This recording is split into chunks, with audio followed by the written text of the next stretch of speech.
दोस्तों नमस्कार। आज की क्लास में आपका स्वागत है। कल की क्लास में हम लोगों ने देखा कि हड़प्पा सभ्यता या सिंधु सभ्यता का नामकरण कैसे हुआ, सिंधु सभ्यता को निर्माण करने वाली प्रजातियां कौन कौन सी थी, सिंधु सभ्यता का उद्भव कैसे हुआ, जिसमें हम लोगों ने देखा कि दो विचारधाराएं थी, एक विचारधारा विदेशी, एक स्वदेशी। आज की क्लास में हम लोग देखते हैं कि इसका विस्तार कितना था, विस्तार ये कहां कहां तक फैली हुई थी। सबसे पहले हम लोग देखते हैं कि सिंधु सभ्यता या जिस हड़प्पा सभ्यता,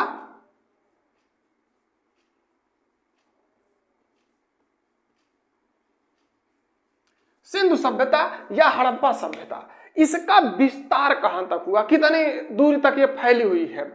अगर हम बात करें इस सिंधु सभ्यता या हड़प्पा सभ्यता का, तो जब भारत स्वतंत्र हुआ था उससे पहले इसमें केवल 40 ही स्थान की पहचान हो पाई थी।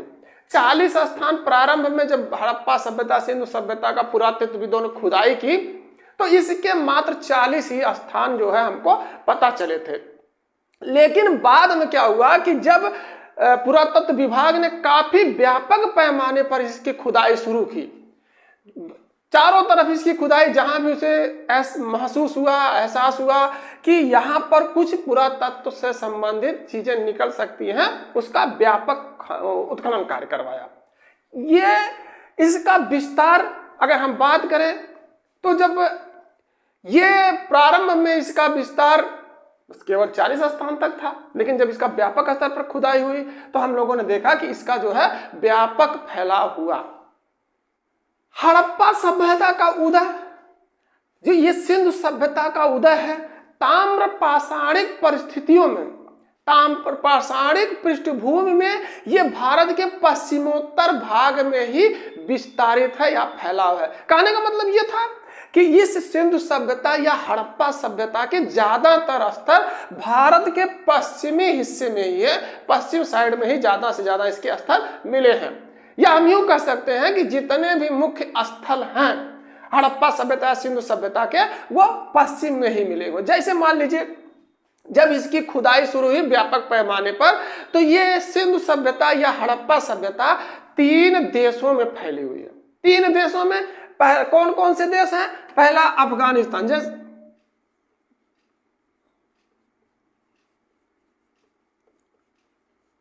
अफगानिस्तान, पाकिस्तान और भारत। इस सिंधु सभ्यता या हड़प्पा सभ्यता के जो खुदाई हुई, पुरातत्वविदों ने खुदाई की, तो इसके अवशेष अफगानिस्तान में भी मिले, पाकिस्तान में भी मिले और भारत में मिले। भारत में अधिकांशतः पश्चिमोत्तर क्षेत्र में मिलता है। अब हम यहां से थोड़ा सा देखते हैं कि जो इन लोग पुरातत्वविदों ने खुदाई करवाई स्वतंत्रता के बाद, तो लगभग 1500 स्थल पता चल गए हमको। लगभग 1500 स्थलों की जानकारी पुरातत्वविदों ने हमको दे दिया। लेकिन हम लोग जो है 1500 का नहीं अध्ययन करेंगे, हम लोग केवल ये देखेंगे कि इसमें से जो मुख्य हैं, जिनसे पेपर में प्रश्न निकल के आते हैं, हम उनका ही अध्ययन करें। अगर हम 1500 का ही अध्ययन करना शुरू कर देंगे तो इस पर काफी समय खर्च होगा, पेपर में बहुत आएगा तो 1 या 2 नंबर का आएगा क्वेश्चन। इसलिए हम अफगानिस्तान, पाकिस्तान और भारत के जो हैं मुख्य स्थानों का अध्ययन करने का प्रयास करेंगे। उसमें भी हम व्यापक तरीके से भारतीय क्षेत्र और पाकिस्तानी क्षेत्र का अध्ययन करने का प्रयास करेंगे। अब हम देखते हैं अफगानिस्तान। अफगानिस्तान जो सिंधु सभ्यता या हड़प्पा सभ्यता का विस्तार था, अफगानिस्तान में केवल 2 स्थान हैं।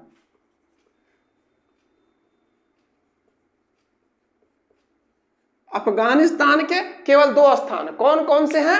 एक मुंडीगाक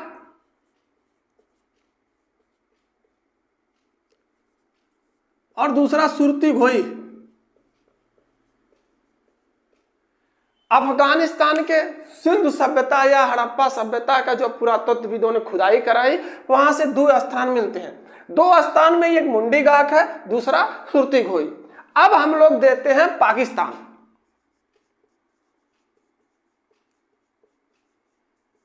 पाकिस्तान, जब पुरातत्वविदों ने जब पाकिस्तान के एरिया में, पाकिस्तानी हिस्से में खुदाई कराई, व्यापक तरीके से खुदाई कराई, तो हम लोगों ने देखा कि पुरातत्व विभाग वालों ने हमको ये जानकारी दी कि इस पाकिस्तान के 3 हिस्से में, पाकिस्तान के 3 क्षेत्र में जो है पुरातत्वविदों ने हड़प्पा सभ्यता या सिंधु सभ्यता से संबंधित स्थान पाए।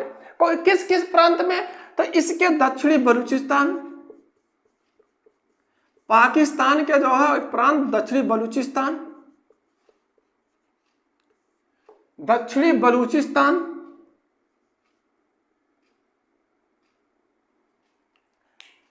दूसरा कौन सा है? सिंध प्रांत, सिंध प्रांत, तीसरा कौन सा है? पंजाब प्रांत। ये पाकिस्तान वाला पंजाब है। जब भारत और पाकिस्तान दोनों संयुक्त थे, जब तक बंटवारा नहीं हुआ था, तो ये हिस्सा जो है ये पंजाब के नाम से जाना जाता था। ये बंटवारा होने के बाद एक हिस्सा, एक टुकड़ा उसका जो है पाकिस्तान में चला गया और एक हिस्सा भारत में रह गया, लेकिन नाम पंजाब ही रह गया। अभी हम देखते हैं कि ये भारत में जो पंजाब वाला एरिया, उसमें भी मिले हुए हैं पुरातत्व से संबंधित स्थान, और ये पाकिस्तान में भी मिले हुए हैं। अब हम एक करके देखते हैं पाकिस्तान का जो दक्षिणी बलूचिस्तान है, इसमें कौन कौन से स्थान मिले हुए हैं। इस सिंधु सभ्यता के जो स्थान पाकिस्तान के दक्षिणी बलूचिस्तान में मिले हुए हैं, दक्षिणी बलूचिस्तान,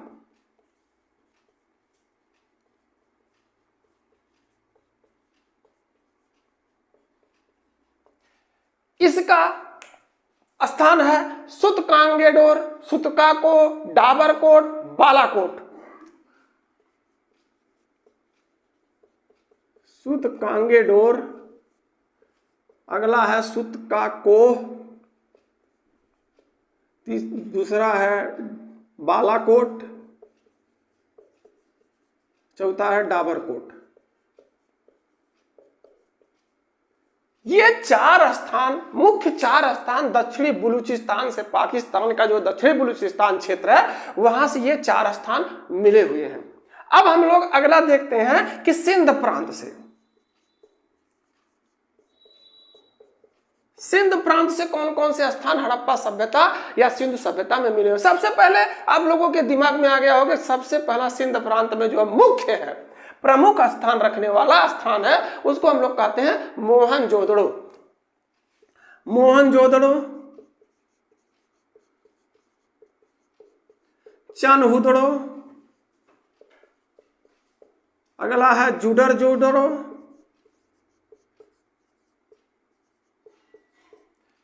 ये सिंध प्रांत के क्षेत्र में मोहनजोदड़ो, चनहुदड़ो, जुडरजोदड़ो, और अगला क्या? आमरी, कोट दीजी, और एक अगला स्थान है अली मुराद। ये स्थान हमको मिल गए पाकिस्तान का जो सिंध प्रांत है। पाकिस्तान के सिंध प्रांत में जब पुरातत्वविदों ने खुदाई शुरू करवाई, तो सबसे पहला स्थान जो सबसे व्यापक, जिसमें से काफी क्वेश्चन निकल के आते हैं, मोहनजोदड़ो, दूसरा चनहुदड़ो, जुडरजोदड़ो, आमरी, कोटजी और अली मुराद, ये पाकिस्तान के सिंध प्रांत से निकल के सिंध प्रांत से हमको जानकारी पुरातत्व विभाग वालों ने दी। अब हम लोग देखते हैं कि ये दक्षिणी बलूचिस्तान हो गया, सिंध प्रांत हो गया। अगला जो पाकिस्तान का है पंजाब प्रांत, वहां से कौन कौन से स्थान पुरातत्वविदों ने हमको बताया कि ये स्थान पाकिस्तान में है। सिंधु प्रांत का या हड़प्पा सभ्यता का जो स्थान हमको पंजाब में मिला, पंजाब, ये पाकिस्तान वाला पंजाब है, पंजाब, यहां से सबसे पहले एक चर्चित स्थान मिला जिसके नाम पर ही सिंधु सभ्यता या हड़प्पा सभ्यता नाम पड़ा। सबसे पहला स्थान ये पंजाब से ही मिला जिसके नाम पर ही सभ्यता का नाम हड़प्पा सभ्यता भी कहा जाता। सबसे पहला हड़प्पा हो गया। अब इस पंजाब प्रांत से पुरातत्वविदों ने और कौन कौन सी खुदाई करवाई, किस किस स्थान की खुदाई करवाई, तो अगला इन्होंने करवाया डेरा इस्माइल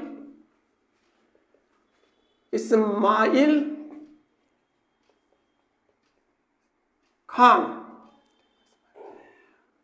इन्होंने उसके बाद किसका करवाया? गुमला और ये चकपुरवाने,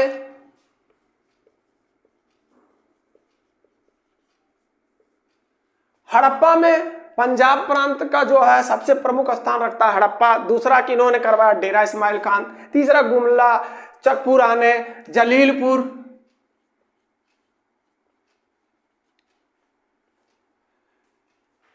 इन स्थानों का व्यापक स्तर पे खुदाई करवाई गई। ये स्थान जितने भी स्थान थे बलूचिस्तान प्रांत में, सिंध प्रांत में या पाकिस्तान के पंजाब प्रांत में, हम लोगों ने इसका एक एक करके देखा। अब हम लोग देखते हैं कि ये जो भारतीय महाद्वीप में था, ये भारत में जो स्थान थे हड़प्पा के, हम लोग उसका एक बार अध्ययन करते हैं। अब इस सिंधु सभ्यता या हड़प्पा सभ्यता का स्थान हम लोग देखते हैं भारत में कौन सा था। भारत सबसे पहले हम लोग देखते हैं जम्मू। जम्मू में स्थान था मांडा। भारत में ये हड़प्पा से संबंधित या सिंधु सभ्यता से संबंधित जो स्थान मिले हुए हैं वो कहां पर हैं, उनका हम लोग एक बार देखने का प्रयास करते हैं बारीकी से। कि सबसे पहला जो हम लोगों ने देखा कि जम्मू में कौन सा स्थान था, तो जम्मू में मांडा है। अगला हम लोग देखते हैं उत्तर प्रदेश। उत्तर प्रदेश में आलमगीरपुर।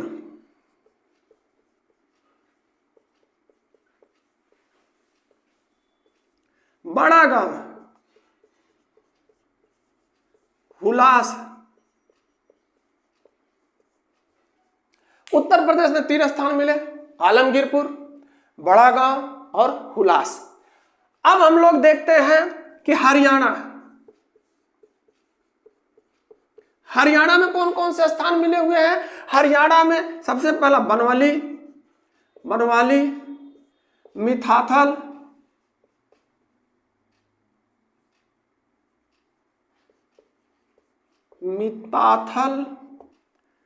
सिसवल, बखौली, राखीगढ़ी और बालू। राखीगढ़ी और बालू।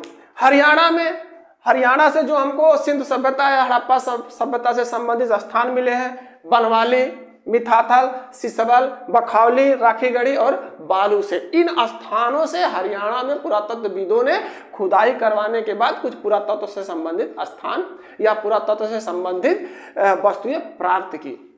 अब हम लोग देखते हैं कि सिंधु सभ्यता या हड़प्पा सभ्यता का जो स्थान भारत में और कहां से मिला है, तो अगला हम लोग देखते हैं राजस्थान। राजस्थान में जो है कालीबंगा।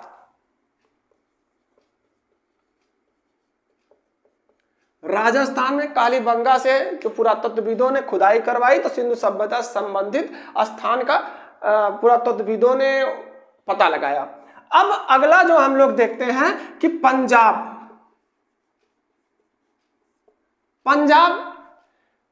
ये भारत वाला पंजाब प्रांत है। इस पंजाब प्रांत से जो भारतीय क्षेत्र में पंजाब प्रांत है, जब वहां पर पुरातत्वविदों ने खुदाई करवाई तो उस पे कई स्थानों पर खुदाई करवाने के बाद ये यहां से पुरातत्व से संबंधित काफी सामग्रियां मिली। अब कहां कहां पे करवाई, तो सबसे पहला था रोपड़, कोटल निहंग खान। रोपड़, कोटल निहंग खान, चक्र 86 बाड़ा। रोपड़, कोटल निहंग खान, चक्र 86 बाड़ा, संघोल और डेर मजरा। ये स्थान जो है सिंधु सभ्यता या हड़प्पा सभ्यता से संबंधित स्थान पंजाब में प्राप्त हुए हैं। अब सबसे महत्वपूर्ण हम लोग देखते हैं गुजरात। गुजरात से एक चीज और यहां से निकल के आता है कि स्वतंत्रता के बाद सर्वाधिक स्थल गुजरात प्रांत में खोजे गए। स्वतंत्रता जब हमको मिल गई, भारत जब स्वतंत्र हो गया, तो उसके बाद सर्वाधिक स्थल जो है गुजरात प्रांत में खोजे गए। गुजरात में कहां कहां पर खोजे गए, तो गुजरात प्रांत में 2 स्थान था। गुजरात प्रांत, एक कच्छ की खाड़ी, दूसरी थी खंभात की खाड़ी। इन दोनों स्थानों पर, इन दोनों जगहों पर ये सिंधु सभ्यता से संबंधित जो है पुरातत्वविदों ने खुदाई करवाई और यहाँ पर जो है स्थान और पुरातत्व से संबंधित सामग्री भी प्राप्त हुई। अब हम एक एक करके देखते हैं। सबसे पहले हम लोग देखते हैं कच्छ की खाड़ी में कौन कौन से स्थान भारतीय क्षेत्र या गुजरात क्षेत्र से प्राप्त हुए हैं। कच्छ की खाड़ी से सिंधु सभ्यता या हड़प्पा सभ्यता से संबंधित जो गुजरात में स्थान प्राप्त हुए, हम देखते हैं कच्छ की खाड़ी।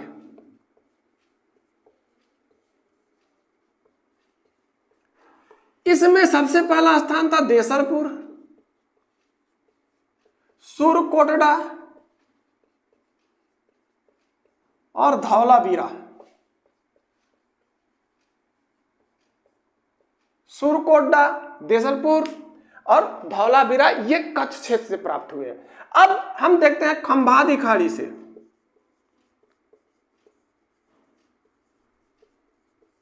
खंभाती खाड़ी, खंभाती खाड़ी से प्रमुख जो है लोथल, रंगपुर, लोथल, रंगपुर, प्रभास, पाटन, भगतराव। खंभाती खाड़ी से लोथल, रंगपुर, प्रभास, पाटन, भगतराव, रोजदी, कुंतासी, नागेश्वर, मेघम, शिकारपुर। लोथल खंभाती खाड़ी में स्थित लोथल, रंगपुर, प्रभास, पाटन, भगतराव, रोजदी, कुंतासी, नागेश्वर, मेघम, शिकारपुर, इतने स्थान जो है ये सिंधु सभ्यता या हड़प्पा सभ्यता से संबंधित स्थल गुजरात में प्राप्त हुए। अब हम लोग खुद ही देखते हैं कि इतना बड़ा एरिया है, देसलपुर, सुरकोटड़ा, धौलावीरा, लोथल, रंगपुर, प्रभास, पाटन, भगतराव, रोजदी, कुंतासी, नागेश्वर, मेघम और शिकारपुर। इतने बड़े एरिया में जो है खुदाई हुई, इतने बड़े एरिया से हमको पुरातत्व से संबंधित सामग्री प्राप्त हुई। तो जाहिर सी बात है कि जब व्यापक स्तर पर खुदाई हुई, हम लोगों ने भी पीछे ही देखा कि स्वतंत्रता के बाद सर्वाधिक स्थल जो है गुजरात प्रांत से मिले हैं। तो आप लोगों के सामने इतनी बड़ी लिस्ट जो रोज गुजरात से संबंधित है। जाहिर सी बात है कि जब इतनी बड़ी लिस्ट है तो खुदाई भी व्यापक स्तर पर हुई थी। इन सब चीजों को देखने के बाद अब हम लोग देखते हैं कि सिंधु सभ्यता या हड़प्पा सभ्यता से संबंधित जो स्थान थे 40 थे, लेकिन जब बाद में इसका व्यापक स्तर पर खुदाई चालू हो गई, व्यापक स्तर पर इसका उत्खनन कार्य शुरू हुआ, तो ये लगभग इसके जो है 1500 स्थल हो गए। 1500 स्थल इसमें जो है उपलब्ध हो गए सिंधु सभ्यता या हड़प्पा सभ्यता से। अब इसमें से लगभग 900 स्थल जो थे, 900 स्थल ये भारत में है, लगभग 900 स्थल भारत में है और लगभग 600 स्थल जो है ये पाकिस्तान में है। 900 स्थल भारत में है, 600 स्थल पाकिस्तान में। जब इन स्थानों की जब खुदाई प्रारंभ हुई थी तो उसमें इसका क्षेत्रफल जो लगभग 12,99,600 वर्ग किलोमीटर था। जब हड़प्पा सभ्यता या सिंधु सभ्यता की खुदाई प्रारंभ हुई थी तो उसका जो है फैलाव, उसका क्षेत्रफल जो था 12,99,600 वर्ग किलोमीटर था। ये सभ्यता अगर हम देखें कि जो मिस्र की सभ्यता थी या मेसोपोटामिया की सभ्यता थी, जब इन स्थलों का उत्खनन कार्य शुरू हुआ, जो व्यापक स्तर पर इसकी जानकारी प्राप्त हुई, तो ये जो है मिस्र की सभ्यता से हड़प्पा सभ्यता या सिंधु सभ्यता, ये मिस्र की सभ्यता से लगभग 20 गुना अधिक था। 20 गुना। देख सकते हैं कि ये उस समय की सबसे बड़ी सभ्यता कही जा सकती थी। क्यों? कि ये मिस्र की सभ्यता से लगभग 20 गुना था। अगर हम मिस्र और मेसोपोटामिया दोनों का सम्मिलित क्षेत्रफल मिला दें, मिस्र और मेसोपोटामिया दोनों की सम्मिलित क्षेत्रफल, मिस्र प्लस मेसोपोटामिया के सम्मिलित क्षेत्रफल, सम्मिलित क्षेत्रफल, कि अगर मिला दे, दोनों को मिलाने के बाद भी ये हड़प्पा सभ्यता इससे 12 गुना बड़ा था, 12 गुना। अर्थात मिस्र और मेसोपोटामिया को एक ही जगह लाके जो पूरा क्षेत्रफल जोड़ दिया जाए, दोनों को एक ही में सम्मिलित कर दिया जाए, तब भी ये हड़प्पा सभ्यता जो थी उससे 12 गुना बड़ी थी। जब इसका व्यापक स्तर पर खुदाई हुआ, चारों तरफ इसके जो है स्थान प्राप्त होने लगे, तो इसका क्षेत्रफल बढ़ के हो गया 20 लाख वर्ग किलोमीटर। 20 लाख वर्ग किलोमीटर जो है इसका क्षेत्रफल हो गया। अब इस सिंधु सभ्यता या हड़प्पा सभ्यता में जो है कुल 1300 किलोमीटर तक जो है समुद्र तट था। समुद्र तट कितना है? हाँ, 1300 किलोमीटर। सिंधु सभ्यता या हड़प्पा सभ्यता में समुद्र तट 1300 किलोमीटर तक फैला हुआ था। अब हम लोग देखते हैं कि इस सिंधु सभ्यता या हड़प्पा सभ्यता का जो एक किनारा था, जिनका बाउंड्री वॉल कहां से कहां तक फैला हुआ था, सिंधु सभ्यता या हड़प्पा सभ्यता का फैलाव जो था, ये उत्तर दिशा में कौन सा स्थान है, दक्षिण दिशा में कौन सा स्थान है, पूरब कौन सा है, पश्चिम कौन सा है, तो हम एक एक करके देखते हैं। सबसे पहले हम लोग देखते हैं, ये हो गया उत्तर, ये हो गया दक्षिण, ये हो गया पूरब, ये हो गया पश्चिम। अब सबसे पहले हम एक बिंदु उठा लेते हैं, उत्तर से हम लोग उठाते हैं। सिंधु सभ्यता या हड़प्पा सभ्यता का उत्तरी छोर कौन सा था? उत्तरी छोर, ये जम्मू में सिंधु सभ्यता या हड़प्पा सभ्यता का जो उत्तरी छोर था, उत्तरी स्थान था, जम्मू में चिनाब नदी के तट पर अखनूर के निकट मांडा। अभी हम लोगों ने देखा कि जम्मू में स्थान मिला हुआ था मांडा। ये सिंधु सभ्यता या हड़प्पा सभ्यता का ये उत्तरी छोर है। एक चीज यहां पर ध्यान रखेंगे कि जब हम लोग इसका छोर किनारा देखते हैं तो अफगानिस्तान को नहीं लिखते, हम केवल भारत का, संयुक्त भारत के बारे में ही अध्ययन करते हैं। तो इसका सबसे उत्तरी स्थल जम्मू में चिनाब नदी के तट पर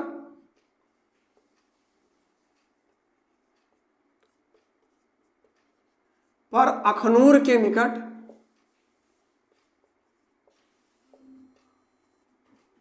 मांडा। अब यहां से देखिए कई चीज मिल गया। अब प्रदेश कौन सा है, प्रांत कौन सा, जम्मू, नदी कौन सी, चिनाब नदी, अखनूर जिला है, उसके निकट ही यह स्थल है मांडा।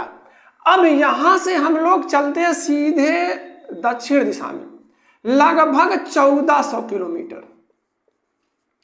1400 किलोमीटर दूर चलने के बाद हम पहुंचते हैं महाराष्ट्र में अहमदनगर जिले के गोदावरी नदी के तट पर दैमाबाद।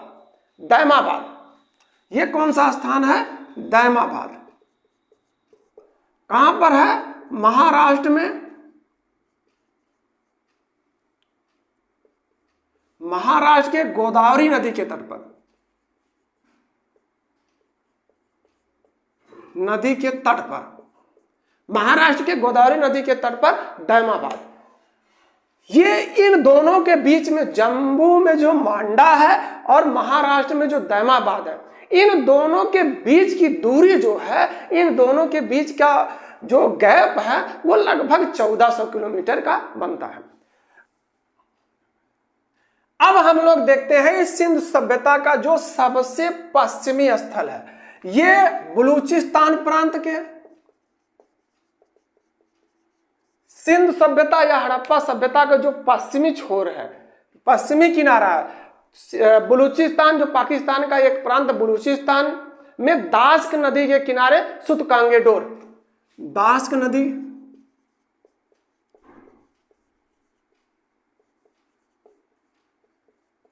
सुतकांगेडोर,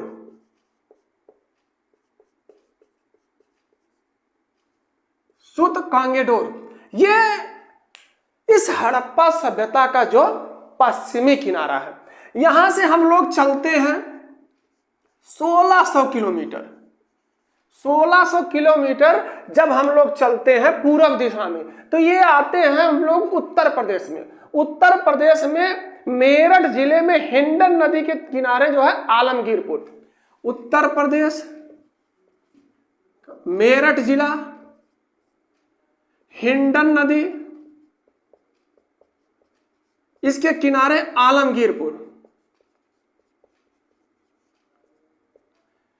ये सिंधु सभ्यता या हड़प्पा सभ्यता के चारों पॉइंट हैं, चारों किनारे हैं जहां पर इनसे स्थल मिले हुए हैं, इनसे पुरातत्वविदों को सामग्रियां, पुरातत्व से संबंधित सामग्री मिली हुई है।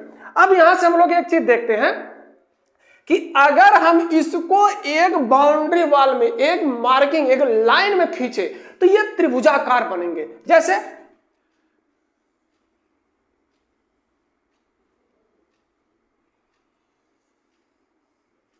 ये देखिए, अगर हम देखें तो इसका शेप लगभग त्रिभुज के आकार का है। इसलिए हम लोग ये कहते हैं कि सिंधु सभ्यता या हड़प्पा सभ्यता त्रिभुजाकार थी। हड़प्पा सभ्यता या सिंधु सभ्यता कैसी सभ्यता थी? तो ये त्रिभुजाकार थी। इसका फैलाव आप लोगों ने देखा कि पूरा पश्चिम, उत्तर, दक्षिण कैसे फैली हुई है, तो ये त्रिभुजाकार फैली हुई है। अब इसमें हम लोग आगे देखते हैं कि हड़प्पा सभ्यता या सिंधु सभ्यता के नगर योजना कैसी थी। नगर योजना, इनके नगर योजना इतनी बेहतरीन थी कि आज के आधुनिक समाज, जैसे आज हम लोग कहते हैं विकसित समाज है, जो संपूर्ण पूरी तरह से विकसित है, उसी तरह से इनकी जो है सिंधु सभ्यता, हड़प्पा सभ्यता वालों की नगर योजना थी। अब हम लोग देखते हैं इनके नगर योजना।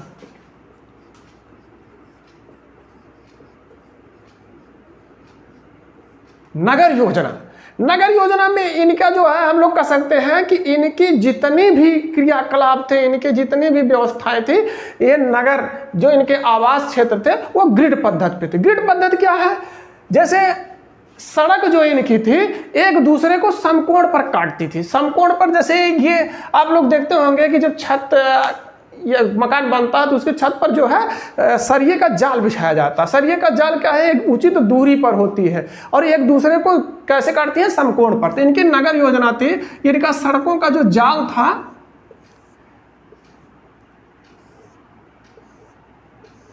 सड़कों का जाल एक दूसरे के ये लोग समकोण पर काटते थे। प्रत्येक सड़क जो है एक दूसरे को समकोण पर काटती थी। और इनके जो नगर, इनके आवासीय क्षेत्र, इनके आवास जो बने होते थे, जैसे मान लीजिए ये यहाँ पर एक आवास है, फिर ये घर है, फिर इधर से घर है, इधर घर है, ये घर है, ये वाला घर, इस तरीके से रोड के किनारे किनारे ही जो घर बने होते थे। ये ऊपर से देखने के बाद ऐसा लगता था कि ये एक जाल है, जाल की तरह से बुने हुए इनके आवासीय क्षेत्र जो थे ये जाल की तरह से मालूम होते थे। हमको लगता था कि एक जालों का एक बुना हुआ ताना बाना है। और इनका जो घर था, इनके जो आवास थे, ये पूरी तरह से जो है जालों की तरह बुने हुए थे। इनका हड़प्पा सभ्यता या सिंधु सभ्यता के ये दो क्षेत्रों में बटा हुआ था। हड़प्पा सभ्यता या सिंधु सभ्यता के आवासीय क्षेत्र जो जहां पर लोग रहते थे वो दो क्षेत्रों में बटा हुआ था। एक क्षेत्र था पूर्वी टीला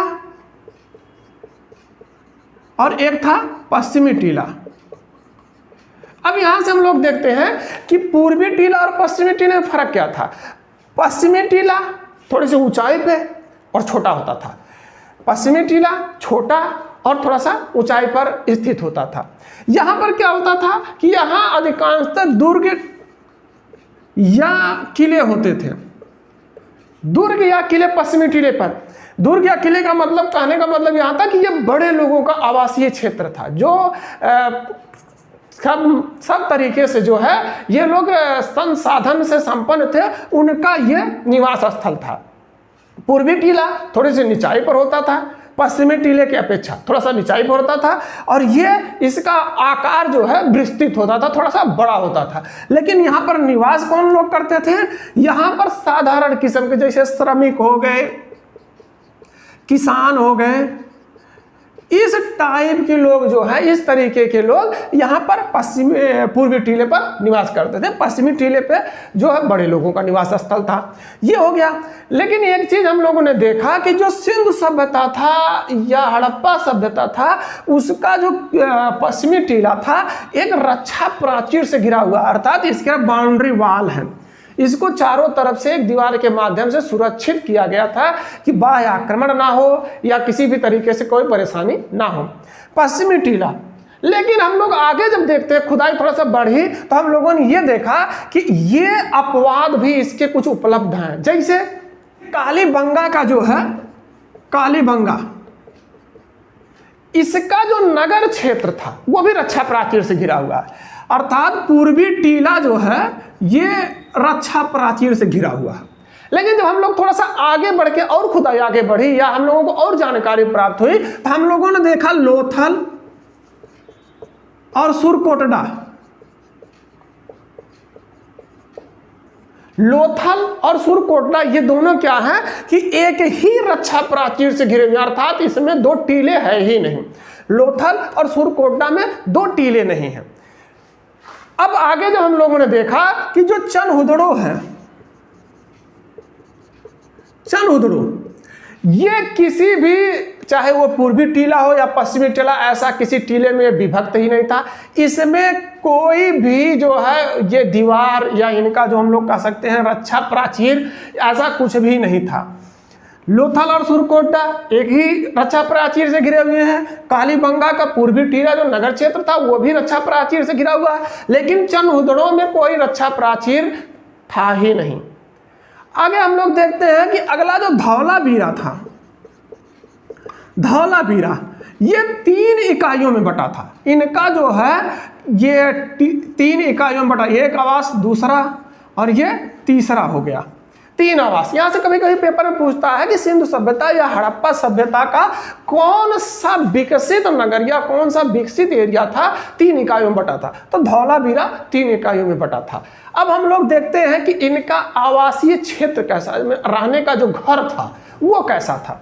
घर जो था कि एक, जैसे मान लीजिए बड़ा सा आवास है, ये आवास हो गया, बीच में इनके कुआं होता था, इसके तीनों तरफ से घर होते थे, तीनों तरफ से घर हो गए। उसके बाद यहाँ एक रसोई घर और स्नान घर भी इसी में होता था, रसोई घर भी हो गया और स्नान घर भी हो गया। यहाँ से कुओं से निकलने के लिए जो नाली बनी हुई थी, इनकी देखिए कितनी अच्छी व्यवस्था थी कि जो कुआं से पानी निकलता था बाहर, वो बाहर निकलने के लिए एक नाली बनी होती थी, वो आती थी मुख्य सड़क पे। ये घर से निकल के नाली जो है ये मुख्य सड़क में आती थी और मुख्य सड़क में मेन होल होता था। जैसे आज हम लोग देखते हैं कि बड़े बड़े शहरों में या जो विकसित स्मार्ट सिटी है या विकसित गांव क्षेत्र देहात है, उसमें भी रोड बना हुआ है, रोड के बीच में नाली है, नाली में मेन होल। मेन होल क्या है कि यहाँ से जो पानी के साथ गंदगी आती थी, यहाँ से इस गड्ढे में रुक जाती थी, बाद में इसकी साफ सफाई होती थी, इसको ढकने के लिए एक ढक्कन भी होता था। यहाँ से नाली निकल के शहर से बाहर गंदगी ले जाके छोड़ देती थी। ये जो कुएं या इनके आवास बने थे पक्की ईंटों के बने हुए थे। हड़प्पा सभ्यता, सिंधु सभ्यता का जो है ये घर जो है कच्ची ईंटों के भी बने हुए थे, लेकिन अमूमन हम लोगों ने देखा कि पक्की ईंटों के भी बने हुए थे। लेकिन इन ईंटों में कई अनुपातों की ईंटें प्राप्त हुई, लेकिन अधिकांशतः कौन सी थी? 4:2:1। इस आकार की ईंट जो है ज्यादा प्रचुर मात्रा में इस आकार की ईंट हड़प्पा सभ्यता से हमको प्राप्त हुई, जिसका प्रयोग यहाँ से कुआं बनाने में, आवास बनाने में, रोड बनाने में, नाली बनाने में इत्यादि तरीके से जो है इसका प्रयोग करते थे। अधिकांशतः ईंटें इसी माप की मिली, 4:2:1। अब हम लोग देखते हैं कि ये रोड जो था, ये मुख्य सड़क, जिसको हम लोग आजकल रोड का मुख्य सड़क, जैसे हम लोग आज देखते नहीं कि हमारे यहाँ जो है एक एक्सप्रेस वे है, हाईवे, एक्सप्रेस वे, या फिर छोटी सड़कें हो गई, गांव में घुसने के लिए सड़कें हो गई। उसी तरीके से जो है इनकी भी नगर योजना की जो सड़कें थी, इनके समय की भी जो सड़कें थी, तो एक चौड़ी सड़क जिसको हम लोग कहते थे मुख्य सड़क, हड़प्पा सभ्यता की मुख्य सड़क। मुख्य सड़क ये लगभग 10 मीटर चौड़ा होता था। इनकी चौड़ाई 10 मीटर के लगभग होती थी। एक ही साथ में लगभग 7 गाड़ियां जो है चक्के वाली साथ में क्रॉस कर सकती थी, आ जा सकती थी। उसके बाद जब इनके ये यहाँ से आवासों के बीच में भी जो घर ये बने होते थे, उनके बीच में भी जो सड़कें होती थी, यानी मुख्य सड़क के बाद जो अंदर घुसने के लिए सड़क होती थी, उसमें उसकी चौड़ाई कितनी थी? तो वो सड़क की चौड़ाई 3 से 4 मीटर होती थी। 3 से लेके 4 मीटर तक हो सकती थी। 3 से 4 मीटर तक जो गली सड़कें होती थी। ये यहां से एक चीज कभी कभी प्रश्न पूछता है कि इनके दरवाजे थे वो किधर खुलते थे? तो इनके दरवाजे सिंधु सभ्यता, हड़प्पा सभ्यता के जितने भी क्षेत्र हमको मिले हैं लगभग, उनके जो है दरवाजे मुख्य सड़क की तरफ नहीं खुलते थे। मुख्य सड़क की तरफ ना खुल के ये लोग अपने दरवाजे या खिड़कियां जो है दूसरी साइड में खोलते थे। इसके बारे में बहुत जानकारी नहीं है, लेकिन जैसे हम लोग अनुमान लगाते हैं कि रोड के शोरगुल से बचने के लिए या धूल या गंदगी से बचाव के लिए ये लोग अपना दरवाजा जो है या अपनी खिड़कियां मुख्य सड़क की तरफ नहीं खोलते थे। लेकिन इसमें एक अपवाद है, लोथल जो स्थल है, लोथल के जितने भी दरवाजे या खिड़कियां हमको प्राप्त हुई हैं, ये मुख्य सड़क की तरफ ही हमको प्राप्त हुए हैं। आज की क्लास में बस इतना ही।